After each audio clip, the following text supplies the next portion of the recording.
today's video, we're going to be seeing on how seasons are formed.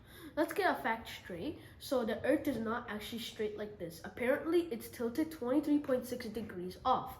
Scientists are unsure why it's tilted, but because of this tilt, we're able to get the seasons summer, spring, winter, and autumn, also known as fall. So let's look at how these seasons are formed. Basically, in the tilt, because if this was straight, then when the sun comes on the Earth, the northern and southern hemisphere would get the same amount of direct sunlight. However, because of the tilt, one hemisphere might get more sunlight than the other hemisphere. Like it could be tilted like sometimes. So let's look over here. So the sun, it's more facing towards the northern hemisphere. Hence it'll be summer here and winter in the southern hemisphere, because what happens is it's getting less amount of direct sunlight. It means less sunlight, then means it's more colder. Now let's move on to something like the summer.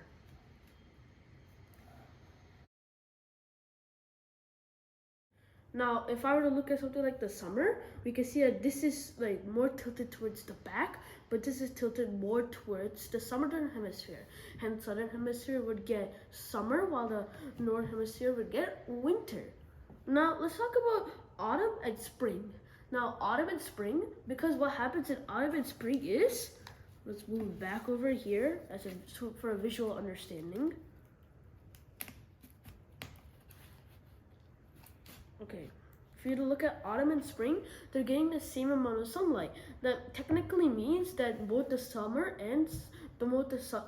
and northern hemisphere are getting the same amount of sunlight, which means 12 hours a day with the same direct sunlight. Now let's go back to the spring. It's exactly the same thing as the autumn, because what happened is, now the tilt, if we were to look at it, it would be more like this. So they would both pretty much get the same thing. However, in autumn, for the northern hemisphere, it'd be tilted a little back, so the southern hemisphere might get more. But when it's spring in the northern hemisphere, then the southern hemisphere would have autumn, which means it would be tilted a bit back. Alright, so it's kind of hard to see. I'm just going to move it a bit here for you guys to see that they're also both getting the same amount of direct sunlight. In conclusion, if we did not have the tilt, then there would be no seasons, wrecking up our schedule and also our summer holidays.